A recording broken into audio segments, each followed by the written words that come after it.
आप लोगों के कीमती समय को वेस्ट ना करते हुए तो जय श्री महाकाल फ्रेंड्स, मेरे न्यू ब्लॉग में आप सभी का स्वागत है। तो मैं ठीक हूँ और आप लोग कैसे हैं? तो अभी जो है नवरात्रि चल रही है, तो आप सभी लोगों को नवरात्रि की बहुत बहुत शुभकामनाएं। तो यहाँ पर अभी सुबह का समय हो रहा है, सुबह के अभी बज रहे हैं यहाँ पर 6:30 पौने 7 बज रहे हैं, क्योंकि आज मेरे छोटे वाले बेटे को पिकनिक पर जाना है। उसे स्कूल से घुमाने लेकर जा रहे हैं, पिकनिक पे लेकर जा रहे हैं। तो बस इसीलिए ही फटाफट से आ गई हूँ मैं किचन में। तो एक साइड मैंने आलू उबालने के लिए चढ़ा दिए हैं, क्योंकि वो आलू के पराठे लेकर जाएगा। आलू के पराठे इसलिए दे दूँगी उसे क्योंकि ना आलू के पराठे खा लेगा, तो इसलिए उसे आलू के पराठे बना दूँगी। और तब तक आलू उबल जाएंगे, तब तक मैं बना लेती हूँ चाय। फिर चाय वगैरह पीकर फटाफट से उसे भी उठाना है। वो भी उठेगा, ब्रश वगैरह करेगा, फ्रेश व्रेश होएगा, तो फिर टाइम हो जाएगा, क्योंकि उसे 8:30 बजे निकलना है पिकनिक पर जाने के लिए। तो बस इसीलिए ही फटाफट यहाँ पर हो रहा था काम।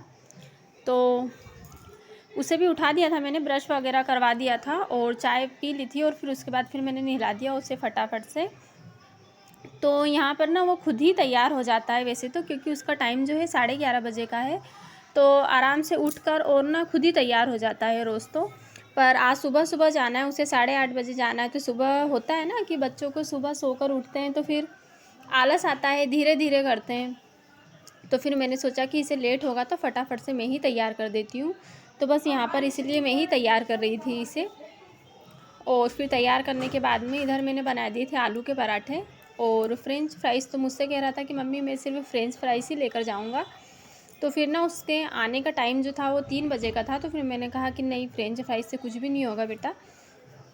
तो फिर मैंने कहा आलू के पराठे लेकर चला जाए, इच्छा हो तो खा लेना, नहीं तो नहीं खाना। बाकी ना वो पूरा फिनिश करके आ गया था, क्योंकि 3 बज गई थी तो भूख लगी रही थी उसे। तो ना पूरा टिफ़िन जो है फिनिश करके आ गया था और बस रेडी होकर ये चला गया है। इसके पापा गए थे छोड़ने के लिए, और बस उसको छोटा वाला बेटा जो है स्कूल चला गया। उसके बाद फिर आप लोग देखो घर की जो है हालत है, सुबह सुबह कुछ इस तरीके से हो जाती है हालत। जो जहाँ से सामान लेता है ना, बस वहीं पर जो है सामान फेंक देता है।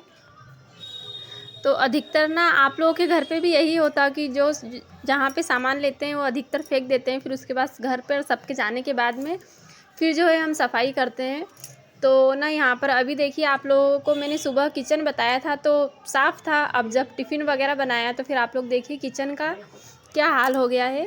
तो कपड़े वगैरह भी मुझे क्योंकि ना मैंने कल कपड़े घड़ी नहीं किए थे शाम के, तो फिर बस वही बिखेरा था तो फटाफट से वो उठा दिया।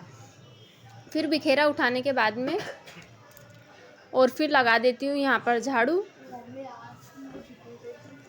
तो प्लीज़ आप लोग को अगर मेरी ब्लॉग अच्छी लगे तो फ्रेंड्स लाइक और कमेंट ज़रूर कीजिएगा, और आप अगर मेरे चैनल पर नए हैं तो प्लीज़ चैनल को सब्सक्राइब कीजिएगा। तो ये जो आप चॉकलेट का पैकेट देख रहे हैं ना, ये मेरी बड़ी वाली दीदी है उनकी जेठानी लेकर आए थे, लखनऊ से आए थे वो। तो ना छोटे वाले बेटे कि ना चॉकलेट लेकर आए, क्योंकि फिर वो खाता बस इसीलिए। पर ना कल बड़े वाले बेटे ने देख लिया तो उसने चॉकलेट जो है डब्बे में खाली कर दी और रेपर बेड के नीचे फेंक दिया। तो अभी आप लोगों ने देखा कि जो प्रेस करने वाले कपड़े थे वो मैंने एक साइड रख दिए हैं प्रेस करने के लिए, और पीछे के रूम की जो है सफाई वगैरह करके और फिर आ गई थी मैं आगे वाले रूम में। तो ना मेरा बड़ा वाला बेटा इसलिए सो रहा था अभी तक, क्योंकि सुबह उसका ना 6 बजे जाता है, वो सुबह की शिफ्ट में जाता है स्कूल। तो आज है उसकी छुट्टी, क्योंकि एग्ज़ाम चल रही है तो एक दिन छोड़कर जो है उसकी छुट्टी है। तो ना आज मैंने सोने दिया। मैंने कहा कोई नहीं, रोज़ तो उठ ही जाता है 6 बजे, तो फिर आज सो ही लेने देती हूँ इसको। तो इसके कारण तो ना वो इसके लिए भाग गया है, क्योंकि जस्ट बिल्कुल अभी सोकर उठा है और कह रहा है कि मम्मी आज से मैं जाऊँगा स्विमिंग क्लास। तो बस इसीलिए अभी तो मैं नहाई भी नहीं हूँ देखो। तो मिलती हूँ आप लोगों से नहाने के बाद में। और फिर अब यहाँ पर लगा रही हूँ मैं फटाफट से पोछा। तो आप लोगों का भी क्या सुबह का रूटीन यही होता है? तो हाँ, मुझे पता है कि हम लेडीज़ों का जो है रूटीन यही होता है सुबह सुबह का। सुबह उठना, फटाफट से चाय वगैरह पीकर और फिर बस वही अपने झाड़ू पोते कपड़े पोछे वगैरह में लग जाना, और फिर नहा धुल कर फिर आना वही किचन में। तो अंदर का जो है मेरा किचन लग गया था रूम का, पोछा वगैरह लग गया था, अब ये लगा रही हूँ मैं बाहर। तो बाहर ये चौक है जो आप लोग देख रहे हैं जहाँ पर मैं पोछा लगा रही हूँ, ये घर के बाहर का चौक है, तो बस वहीं पर लगा रही हूँ मैं पोछा। तो फ्रेंड्स, आप लोगों को ना मेरे पीछे से आवाज़ सुनाई दे रही होगी, क्योंकि आप लोगों को पता है कि अभी नवरात्रि चल रही है, तो बस इसी वजह से भजन वगैरह सब जगह चल रहे हैं, तो बस वही आप लोगों को आवाज़ सुनाई दे रही है।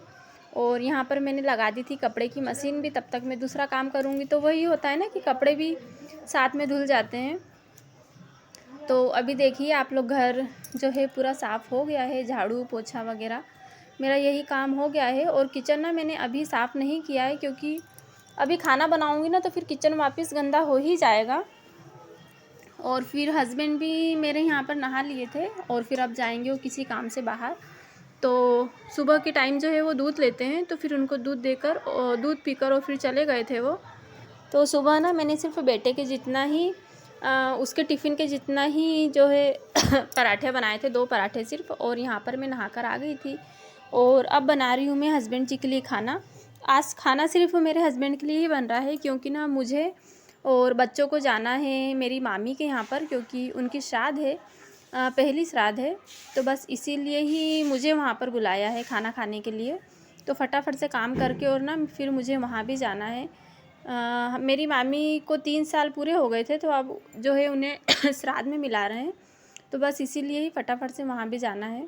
तो दीदी का फ़ोन आया था मामा की बेटी का कि मम्मी का कल श्राद्ध है, तो फिर तुम आ जाना। क्योंकि ना वो बता रही थी कि जब मेरी मामी शांत हुए थे उस समय, उसके 15 दिन पहले उन्होंने बोला था कि दीक्षा को बुलाना है और ना खाना खिलाना है उसको, और साड़ी कपड़े वगैरह देना है। तो दीदी कह रहे थे कि दीक्षा, मम्मी की ये इच्छा थी, तो तू ही आ जाना, खाना तुझे ही खिला देंगे मम्मी। मतलब बोलते हैं ना जो सुहागन लेडीज़ का खिलाते हैं खाना, तो ना वो मुझे ही बुलाया था, और फिर मैं उनकी भांजी भी लगती हूँ। तो फिर यहाँ पर और फिर मैं जा रही हूँ अब मामी की यहाँ पर। तो यहाँ पर ना ज़्यादा टाइम नहीं हुआ था, अभी 11:45 ही बजे थे। तो 11:45 बजे मेरा सारा काम हो गया था, और फिर मैं जा रही हूँ मामा के घर पे, क्योंकि ना दीदी का भी फ़ोन आ रहा है कि कितनी देर में आ रही है। तो मामा का घर कोई ज़्यादा दूर नहीं है, पास में ही है। ऐसे तो मतलब थोड़ी दूर रहते हैं, पर किसी कारण से अभी थोड़ी पास में ही रहने आ गए हैं वो। तो मुश्किल से 8 या 10 घर छोड़ के ही रहते हैं। तो अभी मैं और मेरा बड़ा वाला बेटा ही जा रहे हैं, दोनों जने। छोटा वाला बेटा तो जैसे कि आपको बताया मैंने कि पिकनिक पे गया है, और मेरे हस्बैंड को कहीं जाना है अर्जेंट काम से, तो उन्हें ना जल्दी खाना खा के और फिर निकलना था, तो फिर इसलिए उन्होंने घर पे ही खा लिया खाना। और फिर मैं आ गई थी मामा के यहाँ पर। तो दीदी ने बोला कि साड़ी तो देना ही है, तो तू अपने पसंद से देख लेना। मैं दीदी से छोटी हूँ, मेरे मामा की बेटी से। तो उन्होंने बोला कि तू अपनी पसंद से ही साड़ी देख लेना कि तेरे पास कौन सा कलर और कौन सी डिज़ाइन नहीं है, तो बस वही वाली साड़ी ले लेना। तो यहाँ पर जो आप लोगों ने देखा, मैंने वो वाली साड़ी ली, और साड़ी के साथ में सुहाग का सामान भी दिया जाता है। तो फिर यहाँ पर दीदी ने मुझे चूड़ी और कंगन और कुमकुम वगैरह यही सारा सामान दिलाया। तो अभी तो मैं साड़ी आप लोग को अच्छे से नहीं दिखा पाई, तो आप लोग ना मेरी ब्लॉग में पूरे बने रहिएगा। तो आप लोगों को मैंने लास्ट में बताया है, पूरी साड़ी पूरी खोल कर जो है दिखाई है डिज़ाइन वगैरह। तो यहाँ पर बस मैंने खाना वगैरह खा लिया था, और फिर भाभी ने मुझे टिकी वगैरह लगाकर साड़ी दी, और फिर बैठी थी मैं, काफ़ी देर बैठी थी। मैं और दीदी दोनों जने बातचीत वगैरह कर रहे थे। फिर ना उसके बाद मेरे बड़े वाले भाई को कुछ काम था मुझसे, तो वो घर पे आ गया था। तो फिर उसका फ़ोन आया कि मैं घर पे आया हूँ, तो फिर मैं आ गई थी, और यहाँ पर आकर बस उसी से ही बातचीत कर रही थी। तो फ्रेंड्स, मैं एक बार और बोल रही हूँ, अगर आप लोगों को मेरी ब्लॉग अच्छी लगे तो प्लीज़ लाइक शेयर और कमेंट ज़रूर कीजिएगा। और अगर आप लोग मेरे चैनल पर नए हैं तो प्लीज़ चैनल को सब्सक्राइब कीजिएगा। तो ये क्लिप जो है ना 1-2 दिन बाद की है, उस दिन मैंने शूट नहीं की थी। शूट तो की थी, पर ना वो वाली क्लिप जो है मुझसे डिलीट हो गई थी, क्योंकि ना मुझे एडिट करने में बहुत ज़्यादा दिक्कत हुई। तो क्लिप जो है सारी इधर उधर हो गई थी, क्योंकि ना जिस ऐप से मैं एडिट करती हूँ उसमें कुछ प्रॉब्लम आ गई थी, बस इसीलिए। तो मैंने ना ये साड़ी ली है, और पेटीकोट भी इसी के साथ का ही लिया था। तो पेटीकोट जो है वो अलग कलर का है, तो दीदी ने बोला कि अभी ले ले। फिर उसके बाद इसी दुकान से आकर उनके पास, क्योंकि भैया के पास इस सेम यही कलर का नहीं था, तो उन्होंने बोला कि दीदी आप 1-2 दिन बाद आकर और ना इस कलर का ले जाना। तो दीदी ने बोला कि अभी ये वाला ले ले, और फिर आकर जो है चेंज करवा लेना। तो ये वाली साड़ी ना अभी बहुत चल रही है, शायद इसका नाम है जिम्मी चू। तो तो इस साड़ी का क्या नाम है और ये वाली साड़ी किस किस के पास में, आप लोग मुझे कमेंट बॉक्स में ज़रूर बताइएगा। तो ना मुझे ये वाला कलर भी नहीं था मेरे पास में और ये डिज़ाइन नहीं थी, तो फिर दीदी ने बोला कि ये वाली साड़ी बहुत चल रही है अभी, तो ना यही वाली साड़ी ले ले, और मुझे भी अच्छी लगी, तो फिर ये वाली साड़ी ली मैंने। तो आप लोगों को मेरी साड़ी कैसी लगी और कलर कैसा लगा आप लोग मुझे ज़रूर बताइएगा।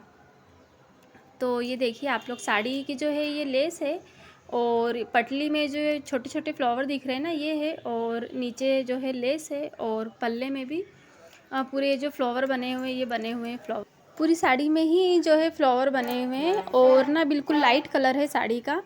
तो अभी जो ये वाली साड़ी चल रही है ना जिम्मी चू, तो इसमें ना बिल्कुल लाइट लाइट कलर ही आ रहे हैं, और लाइट कलर में ही जो है ये वाली साड़ी अच्छी लगती है। और ये है ब्लाउज़।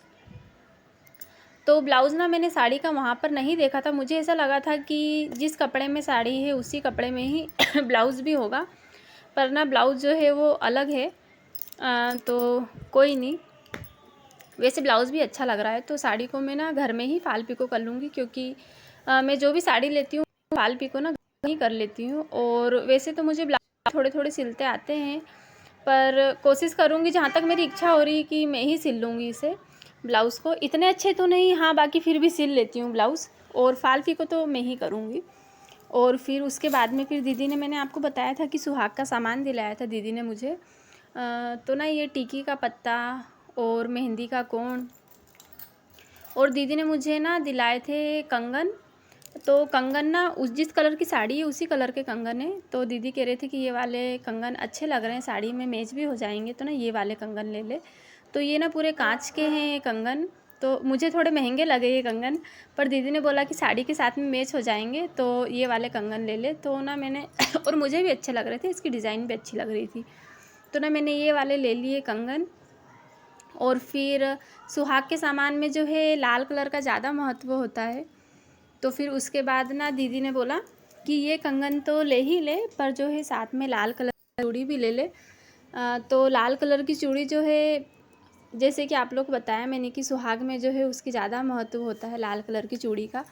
तो फिर ना मैंने ये वाली चूड़ी भी ले ली। तो ये वाली चूड़ी ना बिल्कुल पूरी प्लेन नहीं है, इसमें ये लोग, ये देखिए आप लोग ना, जैसे महाराष्ट्रियन लोग जो पहनते हैं ना वो वाली डिज़ाइन बनी हुई। तो मेरे को ना ये वाली चूड़ी बहुत अच्छी लगी थी, तो इसलिए मैंने ये वाली ली चूड़ी। तो फ्रेंड्स आप लोगों को मेरी व्लॉग कैसी लगी और साड़ी और जो भी सामान है वो कैसा लगा, तो आप लोग मुझे कमेंट्स बॉक्स में ज़रूर बताइएगा। तो फिर मिलते हैं नेक्स्ट व्लॉग में, तब तक के लिए बाय बाय, जय श्री कृष्णा और जय श्री महाकाल।